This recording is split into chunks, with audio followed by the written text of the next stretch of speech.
Hello दोस्तों, स्वागत है डे 2 में। कल हमने 37 पॉइंट तक डिस्कस किया था। आज हम उसके आगे डिस्कस करेंगे। आज जो सबसे पहला पॉइंट हम डिस्कस करेंगे पोर्टल मेथड। पोर्टल मेथड के दो क्वेश्चन बड़े जनरली पूछे जाते हैं कि जो पॉइंट ऑफ कॉन्ट्राफ्लेक्सर, जैसे कोई फ्रेम है सपोज करिए, तो उसमें ये पूछा जाता है कि जो पॉइंट ऑफ कॉन्ट्राफ्लेक्सर है वो कहाँ पे होता है। तो पोर्टल मेथड ये कहता है कि जो कॉलम और जो बीम का जो सेंटर पॉइंट है, यहीं पे पॉइंट ऑफ कॉन्ट्राफ्लेक्सर एग्जिस्ट करता है। ठीक है, तो ये आपको याद रखना चाहिए। कई बार पूछ देगा count the number of contraflexure according to portal method. तो जितने मेंबर हैं बस आप उनको काउंट कर लीजिए, उनके सेंटर में पॉइंट ऑफ कॉन्ट्राफ्लेक्सर लाई करेगा, राइट। फिर जो अगला जंक्शन है वो भी बहुत इंपॉर्टेंट। अगला जंक्शन क्या कहता है, सपोज करिए ऐसे कोई फ्रेम है ना, जो मल्टीपल फ्रेम है। तो इसमें देखिए क्या हो गया, ये वाले तो आउटर हो गए और ये वाले इंटीरियर हो गए। तो इसमें क्या कहता है कि जो इंटीरियर कॉलम है वो कितना शेयर लेंगे, वो आउटर कॉलम का ट्वाइस लेंगे, है ना। मतलब अगर हम बात करें तो वो इंटीरियर का ट्वाइस लेंगे शेयर। ठीक है, तो ये पोर्टल मेथड का ही जंक्शन है। तो ये आपको याद रखना है। पोर्टल मेथड के कैलकुलेशन में हम इसी तरीके से काम करते हैं कि आउटर कॉलम में शेयर हाफ लेते हैं और इंटीरियर में उसका जस्ट डबल लेते हैं, राइट। तो इस तरीके से आप याद कर सकते हैं, V interior is equal to V two into V outer, right. फिर अगला क्वेश्चन चलते हैं। देखिए अगला क्वेश्चन जो ये टेबल है, डेंसिटी इंडेक्स, क्लासिफिकेशन, फाई और एसपीटी नंबर पे। ठीक है, ये लास्ट ईयर एई वाले एग्जाम में आया था क्वेश्चन। ठीक है, तो इसको आप अगर पूरा टेबल नहीं याद कर सकते हैं तो आप फाई की वैल्यू और डेंसिटी इंडेक्स की वैल्यू से रिलेट करके याद कर सकते हैं। जैसे हमें पता है फाई की वैल्यू 28 डिग्री से कम होती है तो क्या होता है, वेरी लूज होता है, और 30 डिग्री से ऊपर है तो हम ऐसे कर सकते हैं। ठीक है, तो ये टेबल अगर आपको याद हो जाए तो बहुत बेटर है, नहीं याद हो पाए तो कोई इशू नहीं, क्योंकि टेबल में डेटा बहुत ज़्यादा है। ठीक है, अगला क्वेश्चन बहुत इंपॉर्टेंट है। देखिए सोम का क्वेश्चन है और ये क्वेश्चन जब भी आया आई थिंक आप मिस कर देंगे। रैंकाइन फार्मूला का क्वेश्चन है। रैंकाइन फार्मूला पहले बात तो याद होना चाहिए कि क्या होता है। ये कॉलम में यूज़ करते हैं। रैंकाइन फार्मूला क्या है, is equal to F C into A upon 1 plus alpha lambda square. ठीक है, तो यहाँ पे जो ये अल्फ़ा है ना, ये अल्फ़ा की वैल्यू ये होती है F C upon pi square ही।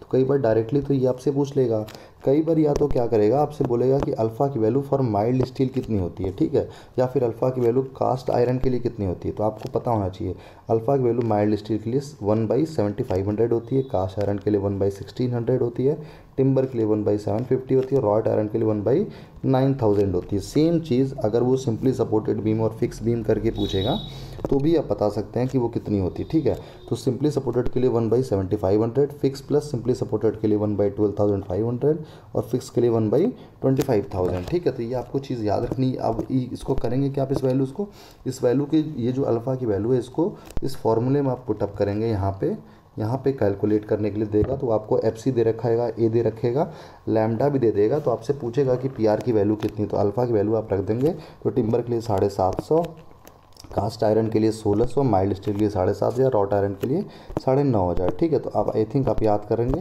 तो ये चीज़ ध्यान में रखिएगा, बहुत इंपॉर्टेंट चीज़ है। ठीक है, फिर अगला क्वेश्चन है कि अगर एयर में टेम्परेचर हम बढ़ा दें तो उसकी डायनेमिक विस्कोसिटी भी बढ़ जाएगी और काइनेमेटिक विस्कोसिटी बढ़ जाएगी। डायनेमिक विस्कोसिटी कैसे बढ़ जाएगी, पार्टिकल्स के बीच में क्या हो जाएगा, रैंडमनेस इंक्रीज कर जाएगी तो डायनेमिक विस्कोसिटी बढ़ जाएगी। और जो हमारा काइनेमेटिक विस्कोसिटी होता है वो क्या होता है, वो म्यू बाई रो होता है, राइट। तो म्यू इंक्रीज करेगा तो काइनेमेटिक विस्कोसिटी भी क्या हो जाएगी, इंक्रीज कर जाएगी, है ना।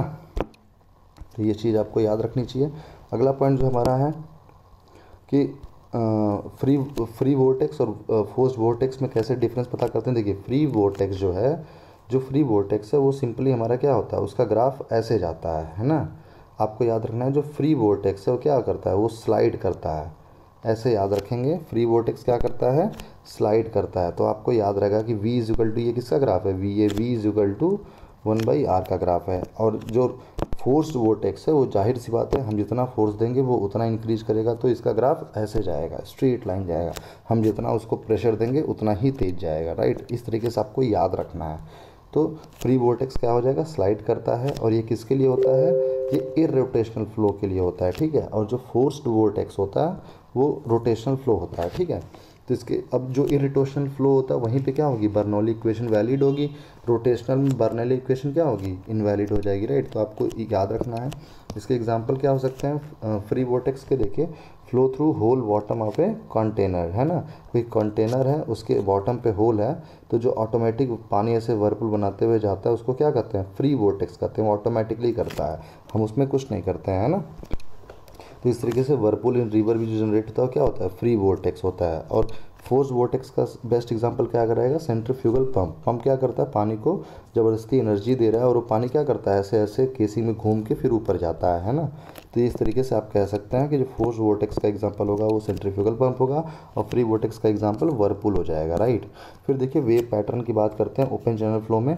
आपको पता है कि क्रिटिकल फ्लो में क्या होता है, क्रिटिकल फ्लो में जो अब सुपर, ठीक है। चलिए अगला बात करते हैं वेव प्रोपगेशन पैटर्न, ठीक है। वेव प्रोपगेशन पैटर्न का मतलब क्या है कि अगर हम नदी में कोई पत्थर डालेंगे तो वेव्स कैसे डेवलप होंगी, ठीक है, उसके बारे में डिस्कस करेंगे। तो सबसे पहले क्रिटिकल फ्लो की बात करेंगे। तो क्रिटिकल फ्लो में देखिए जैसे इस पॉइंट पे हम क्या कर रहे हैं, पत्थर गिरा रहे हैं, तो वेव्स यहीं से ओरिजिनेट हो रही हैं, लेकिन वेव्स किधर की तरफ जा रही हैं, डाउन स्ट्रीम की तरफ जा रही है। क्योंकि क्या है कि क्रिटिकल फ्लो के बाद जो फ्लो होता है वो सुपर क्रिटिकल की तरफ जा रहा होगा। सब क्रिटिकल से हम अज्यूम कर रहे हैं कि सब क्रिटिकल से फ्लो किधर जा रहा है, सुपर क्रिटिकल की तरफ।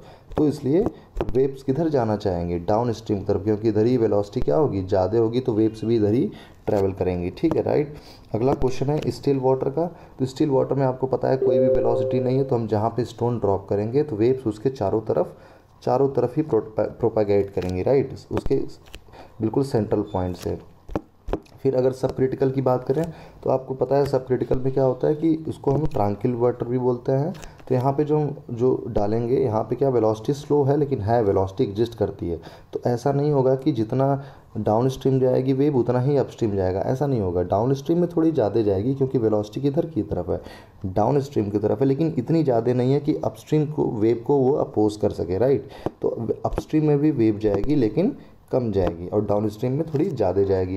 फिर अगला हो जाएगा सुपर क्रिटिकल। अब हमें पता है सुपर क्रिटिकल में वेलोसिटी काफ़ी हाई चल रही है, तो वो अपस्ट्रीम में वेव को जाने ही नहीं देगा, वॉश अवे कर देगा उस वेव को। तो वो सारी वेव किधर जाएंगी, डाउन स्ट्रीम ही जाती जाएंगी, राइट है। मतलब जो रिपल इफेक्ट होगा वो डाउन स्ट्रीम की तरफ बढ़ता चला जाएगा, ठीक है। तो आई थिंक आपको पॉइंट समझ में आ गया। अगले पॉइंट पे चलते हैं कि मैक्सिमम प्रेशर हेड कितना हो सकता है, वो H=VC/CG हो सकता है, ठीक है। C क्या है, यहाँ पे सेलरिटी बोलते हैं या फिर √K/ρ बोलते हैं, ठीक है।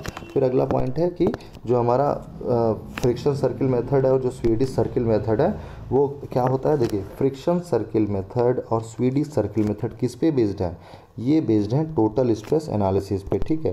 ये आपको कैसे याद रखना है, FST करके आपको याद रखना है कि जो फ्रिक्शन सर्किल मेथड है और जो स्वीडिश सर्किल मेथड है वो किस पे बेस्ड है, टोटल स्ट्रेस एनालिसिस पे, राइट। और फ्रिक्शन सर्किल का रेडियस कितना होता है, r/sin⁵, ठीक है। और फ्रिक्शन सर्किल जो मेथड है इस पे कौन सा मेथड बेस्ड है, इस पे टेलर्स स्टेबिलिटी नंबर मेथड जो है वो क्या है, बेस्ड है, ठीक है। तो टेलर्स स्टेबिलिटी नंबर किस पे बेस्ड है, फ्रिक्शन सर्किल पे, ठीक है। और फ्रिक्शन और स्वीडिश सर्किल किस पे बेस्ड है, टोटल स्ट्रेस एनालिसिस पे, ठीक है। तो आई थिंक आपको ये पॉइंट याद रहेगा, इंपॉर्टेंट क्वेश्चन है, ये पूछा जाता है। फिर अगला पॉइंट है हमारा स्मीयर इफेक्ट का। देखिए इंपॉर्टेंट इफेक्ट है, पूछा जाता है कि स्मीयर इफेक्ट क्या है। देखिए हम क्या करते हैं, कई बार जब हम कंसोलिडेशन तेज करने के लिए हम क्या करते हैं, यहाँ पे सैंड ड्रेन्स डालते हैं ना सॉइल के बीच में, ताकि उसको ड्रेनेज का पाथ मिल जाए और जल्दी से पोर वाटर प्रेशर डिसिपेट हो जाए। तो होता क्या है कि सैंड ड्रेन जब हम इंस्टॉल करते हैं तो आसपास की जो सॉइल होती है वहाँ पे क्या होता है कि सॉइल पार्टिकल का रीएडजस्टमेंट हो जाता है, जिससे उनकी परमिबिलिटी क्या होती है, घट जाती है। तो जब वो परमिबिलिटी घट जाती है तो कंसोलिडेशन प्रोसेस क्या हो जाता है, स्लो डाउन हो जाता है। तो इसी slowing down of consolidation process due to reduction in permeability because of the readjustment of sand particle during the installation of sand drain क्या कहलाता है, स्मीयर इफेक्ट कहलाता है, ठीक है। तो आई थिंक अब आपको स्मीयर इफेक्ट समझ में आ गया होगा कि जब कंसोलिडेशन का प्रोसेस का जो है जो डिक्रीज हो जाना है उसको क्या कहेंगे, due to decrease in permeability during the installation of sand drain, ठीक है। तो आई थिंक अब आपको समझ में आ गया कि स्मीयर इफेक्ट जैसे जैसे बढ़ता जाएगा ड्रेन का डाया क्या होता जाएगा, बढ़ाना पड़ेगा, ठीक है। फिर अगला चीज़ है लैटरल एक्सपेंशन होगा तो ग्राफ कैसा बनेगा। देखिए बहुत इंपॉर्टेंट क्वेश्चन है, एग्जाम में डायरेक्टली मैच द फॉलोइंग करके आता है कि अगर लैटरल एक्सपेंशन हो रहा है ना, तो लैटरल एक्सपेंशन का क्या मतलब है कि वो एक्सपेंशन हो रहा है तो जाहिर सी बात है जो कन्फाइनिंग प्रेशर वो क्या हो रहा है, वो घट रहा है धीरे धीरे। तो सिग्मा थ्री क्या होगा, वो देखिए घटेगा। तो सिग्मा थ्री किधर शिफ्ट करेगा, लेफ्ट साइड में शिफ्ट करेगा, राइट। तो सिग्मा थ्री लेफ्ट साइड में शिफ्ट करेगा तो ग्राफ भी क्या होगा, ग्राफ थोड़ा बड़ा बनता जाएगा, मतलब जो सर्किल होगा वो बड़ा बनेगा, लेकिन सिग्मा थ्री किधर की तरफ अप्रोच करेगा, जीरो की तरफ, ठीक है। इसी तरीके से अगर इम्बैंकमेंट कंस्ट्रक्शन होगा तो क्या होगा, वो प्रेशर इंक्रीज कर रहा है ना, तो वो क्या करेगा, ग्राफ ऊपर की तरफ जाएगा और राइटवर्ड शिफ्ट होगा, ठीक है। तो इस तरीके से आप कर सकते हैं। हाइड्रोस्टैटिक लोडिंग का वेरी इजी ग्राफ होता है, इसको कुछ बताने की ज़रूरत नहीं है। अगला क्वेश्चन है टेलर्स स्टेबिलिटी फैक्टर। याद रखिएगा मैंने यहाँ पे स्टेबिलिटी फैक्टर बोला है, फैक्टर नहीं कि नंबर। याद रखिएगा एग्जाम में क्वेश्चन आ गया what is the Taylor stability factor, तो ये इनवर्स या reciprocal of Taylor's stability number होता है। आप गलती करेंगे कि टेलर्स स्टेबिलिटी नंबर कैलकुलेट करके सीधा ही आंसर टिक कर देंगे, जबकि ऐसा नहीं होगा। टेलर्स स्टेबिलिटी फैक्टर क्या होता है, inverse of Taylor stability number होता है, ये आपको याद रखना है। अगला रिलेशन जो आपको याद रखना है वो ये रखना है कि स्टेबिलिटी नंबर जो होता है टेलर्स का, उसका एक फॉर्मूला होता है tan beta minus tan phi into में cos square beta is equal to C upon gamma S C, ठीक है। तो ये तो आपको याद रहता है, लेकिन आप ये मिस कर जाते हैं। तो अगर एग्जाम में डायरेक्टली ये क्वेश्चन आ गया tan beta minus tan phi into cos square beta, तो आप ये भी बता सकें बीटा यहाँ पे स्लोप एंगल है, फाई क्या है, फ्रिक्शन एंगल है, राइट। तो आप आई थिंक आपको ये याद होना चाहिए। फिर क्या देखिए इंडोरेंस टेस्ट कैसे करते हैं, स्टैंडर्ड रोटेटिंग बीम टेस्ट होता है, बीम को रोटेट करते हैं और इसकी इंडोरेंस को टेस्ट करते हैं, ठीक है। टफनेस टेस्ट का आपको पता है कि 4P और आईजॉट टेस्ट होता है, लेकिन याद रखिएगा 4P जो होता है वो सिंपली सपोर्टेड बीम के लिए किया जाता है, और आईजॉट जो होता है वो किसके लिए करते हैं, कैंटिलीवर बीम के लिए, राइट। तो इस तरीके से आप याद रख सकते हैं। देखिए यूपीवी टेस्ट है, यूपीवी टेस्ट आपको पता है कि नॉन डिस्ट्रक्टिव टेस्ट है। ये कंक्रीट कास्ट जब हम कास्ट कर चुके रहते हैं और ड्राई स्टेज में है, मतलब उसकी प्लास्टिसिटी लूज हो चुकी, तब हम उस पर टेस्ट करते हैं। और उससे क्या करते हैं, कंक्रीट की क्वालिटी हम पता लगा सकते हैं, डायनेमिक मॉडुलस ऑफ इलास्टिसिटी निकाल सकते हैं, और क्या पता लगा सकते हैं, अगर कंक्रीट में कोई क्रैक है तो हम उसको भी पता लगा सकते हैं कि क्रैक का पैटर्न क्या है, ठीक है। और कंक्रीट की डेंसिटी भी निकाल सकते हैं, ठीक है। फिर क्या है कि देखिए ये जो अल्ट्रासोनिक पल्स वेलोसिटी टेस्ट है, तो इसमें वेलोसिटी हम मेज़र करते हैं किलोमीटर पर सेकंड में, ठीक है। तो अगर हमें वेलोसिटी जो मिली है वो 4.5 किलोमीटर पर सेकंड ज़्यादा मिली है, तो हम क्या कहेंगे, कंक्रीट की क्वालिटी कैसी है, एक्सीलेंट है। 3.5 से 4.5 है तो गुड है, 3 से 3.5 है तो मॉडरेट है या फिर फेयर है, बट अगर लेस देन 3 है तो हम क्या कहते हैं कि डाउटफुल है, ठीक है। तो ये इंपॉर्टेंट है। फिर अगला क्वेश्चन सोम का है कि अगर कोई सर्कुलर लॉग है उसमें हमें ऐसे एक स्क्वायर सेक्शन या रेक्टेंगुलर सेक्शन को कट करना है, मैक्सिमम स्ट्रेंथ का मतलब जेड को हमें मैक्सिमाइज करना है, तो फिर वो उसकी डायमेंशन क्या होगी, तो उसकी डायमेंशन क्या होगी, डेप्थ कितनी होगी, √2/3d होगी। डी फॉर क्या है, डी फॉर यहाँ पे डाया ऑफ सर्कल है, राइट। तो देखिए जैसे अगर आप बनाएंगे ऐसे बनाएंगे, ये रहा इसमें, तो ये देखिए ये क्या हो गया, सर्किल का डाया हो गया, तो वहाँ पे मैंने शो किया यहाँ पे, और उसकी विड्थ क्या हो जाएगी, d/√3 हो जाएगी, ठीक है। तो आई थिंक ये आपको पॉइंट याद हो गया।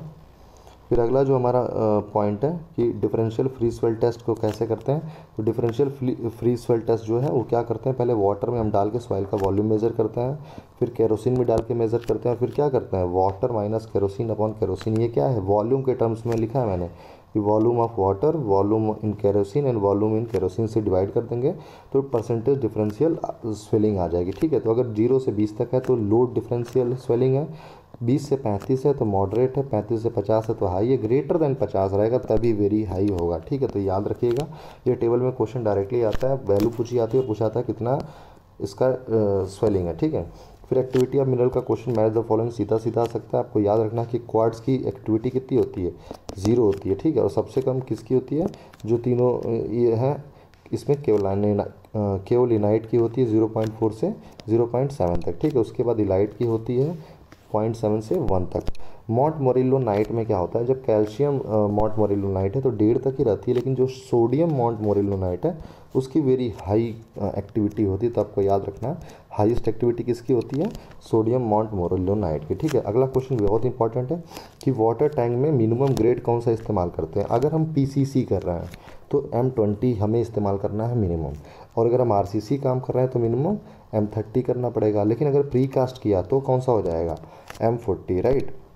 अगर हमने पीसीसी किया तो M20, आरसीसी किया तो M30 और प्री कास्ट किया तो M40, राइट। तो ये चीज़ आप याद रखिएगा। फिर अगला क्वेश्चन आता है चिमनी हाइट का। देखिए चिमनी हाइट का क्वेश्चन अभी तक एग्जाम में नहीं आया, लेकिन ये आ सकता है कि मिनिमम चिमनी या स्टेक हाइट कितनी होनी चाहिए, 30 मीटर तो होनी ही चाहिए, ठीक है। ये इंटरव्यू में पूछा जाता है तो आपको ध्यान में रहे। फिर क्या है कि अगर 500 मेगावाट तक जो पावर प्लांट है उनकी मिनिमम चिमनी हाइट कितनी होनी चाहिए, तो 220 मीटर। लेकिन अगर पावर प्लांट की जो कैपेसिटी वो 500 मेगावाट से ज़्यादा हो गई तो मिनिमम चिमनी हाइट कितनी होनी चाहिए, 275 मीटर, 275 मीटर, ठीक है।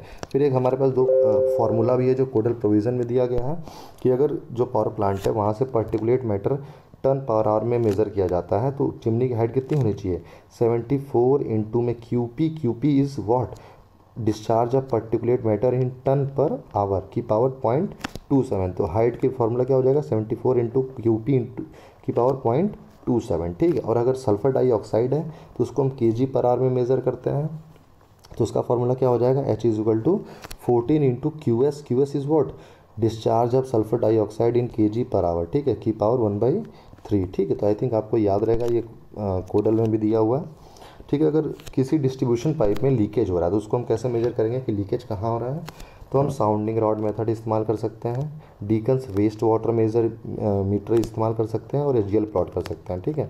तो एचजीएल प्लॉट करें तो एचजीएल में से ड्रॉप आएगा। साउंडिंग रॉड मेथड क्या है कि आवाज़ से हम पता कर लेते हैं, ठीक है। डीकन्स वेस्ट वाटर मीटर क्या है, एक्सेसिव प्रेशर हम मेज़र करते हैं कहाँ से डेसिपेट हो रहा है, राइट। तो इस तरीके से आप कर सकते हैं। फिर स्काउरिंग टेंडेंसी, जैसे अगर कोई नदी है, मान लीजिए ऐसे ऐसे नदी है, ठीक है, और हमें पानी का इंटेक लेना है तो हम क्या करेंगे, जो इसका मान लीजिए नदी ऐसे जा रही है, राइट, तो ये इसका कॉन्केव सेंटर हो गया, ये इसका कॉन्वेक्स पोर्शन हुआ। तो हम क्या करेंगे, इंटेक को अपना यहाँ बनाएंगे, क्योंकि यहाँ पे क्या है, यहाँ पे मैक्सिमम अवेलेबिलिटी ऑफ वाटर है। हालांकि स्काउरिंग भी यहीं पे सबसे ज़्यादा होगी, लेकिन अवेलेबिलिटी ऑफ वाटर भी यहाँ पे क्या है, हाई है। इसलिए कॉन्केव पोर्शन में हम क्या करते हैं, वहीं पे इंटेक भी बनाते हैं और स्काउरिंग टेंडेंसी भी वहीं पर हाई होती है, ठीक है। तो आई थिंक आपको ये वाला पॉइंट भी क्लियर हो गया है। चलते हैं अगले पॉइंट पे। हमारे जो हमारा अगला पॉइंट है वो इन्फिल्ट्रेशन गैलरी का फॉर्मूला है, सिंपल, वो Q equal to K L H square minus H square upon 2 R, आपको तो याद रखना है, ठीक है। अगला क्वेश्चन है कि अगर कोई चीज़ है उसको हम जो सेल्फ वेट के उसका वो स्ट्रेन एनर्जी निकाल दें तो क्या होगा फॉर्मूला। तो देखिए आपको क्या करना है, जो बार है, बार में देखिए ये मैंने बना रखा है, उसमें क्या किया हमने, एक्स डिस्टेंस पे कोई स्ट्रिप ले लिया तो उसकी विड्थ कितनी हो गई, एक्स हो गई, उसका क्रॉस सेक्शन एरिया कितना होगा, ए। तो इस शेडेड एरिया का वॉल्यूम कितना हो जाएगा, ए इंटू एक्स। और अगर हमें उसका वेट निकालना है तो उसको गामा से यूनिट वेट से मल्टीप्लाई करते हैं तो gamma into X is equal to क्या हो जाएगा, पी हो जाएगा। और हमें स्ट्रेन एनर्जी का फार्मूला पता है, P square into D x upon 2AE होता है। इसको 0 से L तक इंटीग्रेट कर देंगे तो gamma square AL cube upon 6E answer आ जाएगा, ठीक है। फिर अगला पॉइंट है कि अगर ज़्यादा क्लोराइड हो जाए तो पानी कैसा हो जाता है, पानी ब्रैकिश वाटर हो जाता है, ठीक है। फिर अगर इससे सल्फेट हो जाए तो कैसा हो जाएगा, लैक्सेटिव इफेक्ट हो जाएगा। लैक्सेटिव इफेक्ट का मतलब क्या है, लूज मोशन जैसा होने लगेगा, ठीक है। फिर रैपिड सैंड फिल्टर और स्लो सैंड फिल्टर में बेसिक जो डिफरेंस है वो याद रहना चाहिए कि यहाँ पे D10 कितना होता है, 0.2 से 0.23 होता है और यहाँ पे 0.35 से 0.55 होता है। लेकिन यहाँ पे CU 2 से 3 होता है और यहाँ पे 1.2 से 1.5 तक होता है, ठीक है। यहाँ पे कैसा होता है, यहाँ पे लैटरल ड्रेनेज सिस्टम होता है और यहाँ पे क्या होता है, सेंट्रल ड्रेनेज सिस्टम होता है, ठीक है। यहाँ पे पूरा पानी जो वेस्ट आता है वो एक जगह इकट्ठा होता है, ठीक है। तो इस तरीके से आप याद रख सकते हैं, यही मेजर डिफरेंस है। फिर क्या है कि जो क्लोरामीन्स होती हैं उनकी फॉर्मेशन की इक्वेशन है, तो उसमें देखिए आपको पता है कि NH3 में हाइपोक्लोरस एसिड मिल जाएगा और pH ग्रेटर देन 7.5 रहेगा, तभी NH2Cl बनेगा और फिर NH2Cl बनेगा तो फिर क्या बनेगा, NaCl2 बन जाएगा। तो प्री डोमिनेंट यही होता है और सबसे बेकार कौन सा होता है, NCl3, इसकी कोई भी डिसइंफेक्टिंग प्रॉपर्टी नहीं होती है, तो ये आपको याद रखना है, ठीक है। ये प्री डोमिनेंट क्यों होता है, क्योंकि इसका pH ज़्यादा फेवरेबल होता है, ठीक है। फिर सेल्फ क्लिनसिंग वेलोसिटी का फॉर्मूला आपको याद रखना है, Vs is equal to 8 beta by F GD into G-1, ये टोटल किस में रहेगा, अंडर रूट में रहेगा, ठीक है। तो ये आपको आई थिंक याद रहता है। फिर अगला पॉइंट हमारा बहुत इंपॉर्टेंट है कि बिटुमन के लिए है कि बिटुमन में जो वाटर कंटेंट है, ये देखिए यहाँ पे थोड़ा सा मिस्टेक है, ये 0.2% हो जाना चाहिए, ये 2% नहीं रहेगा, ये लेस देन 0.2% होना चाहिए। सॉफ्टनिंग पॉइंट 35 से 70 डिग्री होना चाहिए। फ्लैश पॉइंट 175 डिग्री होना चाहिए। फ्लैश पॉइंट का मतलब क्या है, जैसे मान लीजिए कि यहाँ पे बिटुमन रखा है, हम इसको हीट कर रहे हैं, राइट, इसको हम हीट कर रहे हैं तो इसके फ्यूम्स ऐसे ऐसे बनेंगे, ऐसे ऐसे इसके वाइपर्स यहाँ पे जो हवा में होंगे, अगर वो फायर कैच कर रहा है तो उसको हम क्या बोलेंगे, फ्लैश पॉइंट बोलेंगे। और फ्लैश पॉइंट कितना बिटुमन का होना चाहिए, 175 डिग्री, ठीक है। अगर यही क्वेश्चन पूछा जाए कि सेफ लिमिट क्या है हीट करने की बिटुमन को, तो फ्लैश पॉइंट से 50 डिग्री कम होता है क्या सेफ लिमिट, ठीक है। तो अगर 175 डिग्री फ्लैश लिमिट है तो सेफ लिमिट कितनी हो जाएगी, इसमें से 50 घटा दीजिए 125 डिग्री हो जाएगी, ठीक है। फायर पॉइंट की बात करें तो फायर पॉइंट का मतलब क्या होता है, देखिए ये जो बिटुमन है ना जिसको हम गर्म कर रहे थे, यही क्या कर ले, यही आग पकड़ ले और कम से कम कितना देर जले, 5 सेकेंड। अगर 5 सेकेंड तक ये आग जलती है तो इसको हम क्या बोलते हैं, फायर पॉइंट, ठीक है। तो वही लिखा है सेल इग्नाइट फॉर 5 सेकेंड, ठीक है। तो आपको आई थिंक ये पॉइंट भी क्लियर हो गया। अगला पॉइंट हम चलते हैं। अगला पॉइंट हमारा फ्लेक्सिबल पेमेंट से है कि जो अलग अलग मेथड्स हैं वो कौन कौन से मेथड हैं। तो कई बार क्वेश्चन हमसे आता है कि which of the following is a theoretical method, तो आपको याद रखना है बर्मिस्टर मेथड कैसा है, थ्योरेटिकल मेथड है, ठीक है। इसमें क्या लेते हैं, जैसे ये पेमेंट है तो हम मानते हैं कि इस डायरेक्शन और इस डायरेक्शन में क्या है इनफाइनाइट है, लेकिन ये जो डेप्थ है वो फाइनाइट है, ठीक है। सेमी इंपेरिकल मेथड कौन सा है, ट्राईएक्सियल फार्मूला जो है हमारा ट्राईएक्सियल मेथड वो कैसा है, सेमी इंपेरिकल है। बाकी उसके अलावा सारे कैसे मेथड है, इंपेरिकल मेथड है, GI method, CBR method, McLeod method, ये सभी कैसे मेथड है, इंपेरिकल मेथड है। तो आप याद रखिएगा सीबीआर मेथड और जीआई मेथड कैसे हैं, इंपेरिकल मेथड है। ये क्वेश्चन आ जाता है एग्जाम में, ठीक है। फिर अगला पॉइंट सपोर्ट का है कि अगर जैसे कोई एक बीम है उसका एक एंड पूरा फिक्स्ड है, एक एंड पे क्या है ये मूवमेंट रिस्ट्रिक्टेड है, लेकिन ट्रांसलेशन क्या है रिस्ट्रिक्टेड नहीं है, तो उसकी इफेक्टिव लेंथ कितनी हो जाएगी 1.2L हो जाएगी, ठीक है। और वहीं अगर एक एंड पिंड है और दूसरे एंड पे ट्रांसलेशन रिस्ट्रिक्टेड नहीं है लेकिन मूवमेंट रिस्ट्रिक्टेड है, तो क्या हो जाएगी इफेक्टिव लेंथ, तो 2L हो जाएगी। ये कैसे हो जाएगा, देखिए ये ऐसे पिन रहेगा तो ये ऐसे हो जाता है, राइट। तो ये आपको याद रखना है, ये 2L हो जाता है। फिर वर्केबिलिटी और कॉम्पैक्शन फैक्टर में आपको रिलेशन आपको पता ही रहता है, हाई है तो कॉम्पैक्शन फैक्टर 0.92 से ज़्यादा होता है, मीडियम है तो 0.85 से 0.92, लो है तो 0.8 से 0.85, वेरी लो है तो 0.78 से नीचे चले जाइए तो वो लो हो जाता है, ठीक है, 0.78 तक। फिर अगला पॉइंट हम आते हैं, अगला पॉइंट हमारा क्या कहता है, अगला पॉइंट हमारा सॉइल रिक्लेमेशन मेथड का है कि अगर सॉइल में एसिडिटी ज़्यादा बढ़ गई तो उसमें क्या मिलाना चाहिए, लाइम स्टोन। देखिए इंटरव्यू में क्वेश्चन पूछा जाता है और एग्जाम में भी आता है कि to reclaim acidic soil what is mixed in the soil, तो लाइम स्टोन, ठीक है। अल्कलाइन सॉइल है तो उसमें क्या क्या मिक्स करना पड़ेगा, जिप्सम और लीचिंग भी करनी पड़ेगी। लीचिंग का मतलब क्या है कि उसमें ढेर सारा पानी डालेंगे, पानी उसके साथ मिक्स करके ड्रेन आउट करेगा, ठीक है। इसी को क्या कहते हैं लीचिंग कहते हैं ना। फिर सैलिनिटी को ख़त्म करने के लिए क्या करना पड़ेगा, लीचिंग करना पड़ेगा और अच्छा खासा ड्रेनेज देना पड़ेगा, है ना, क्योंकि सारे पोर्स उसमें क्या हो गए हैं क्लॉग हो गए हैं, तो अच्छे से परमिबिलिटी नहीं हो पा रही है सॉइल की, एयर उसमें पास नहीं कर पा रही, ठीक है। तो एसिडिक सॉइल के लिए लाइमस्टोन, अल्कलाइन के लिए जिप्सम प्लस लीचिंग और सैलिनिटी के लिए जिप्सम और ड्रेनेज देना पड़ेगा, ठीक है। अगला क्वेश्चन हमारा है IS 4987 का। देखिए IS 4987 क्या करता है कि हमें रेन गेज डेंसिटी कितनी देनी है, ये कौन सा कोड डिफाइन करता है 4987, ठीक है। तो हमें पता है कि हिली एरिया और हैवी रेनफॉल है तो 130 किलोमीटर स्क्वायर पे एक rain gauge area, elevation then greater than 1000 metre है तो 260 से 390 पर रेन गेज, और प्लेन एरिया है तो 520 kilometre square per rain gauge. तो ये कौन डिफाइन करता है, ये IS 4987 डिफाइन करता है, तो ये आपको याद रखना है, ठीक है। अगला क्वेश्चन है कि बेस फ्लो सेपरेशन कैसे करते हैं, आपको पता है हाइड्रोग्राफ में होता है ये जो बेस फ्लो होता है इसको कैसे सेपरेट करते हैं, तो इसके कौन कौन से मेथड है, स्ट्रेट लाइन मेथड है, फिक्स्ड बेस लाइन मेथड और वेरिएबल स्लोप मेथड है।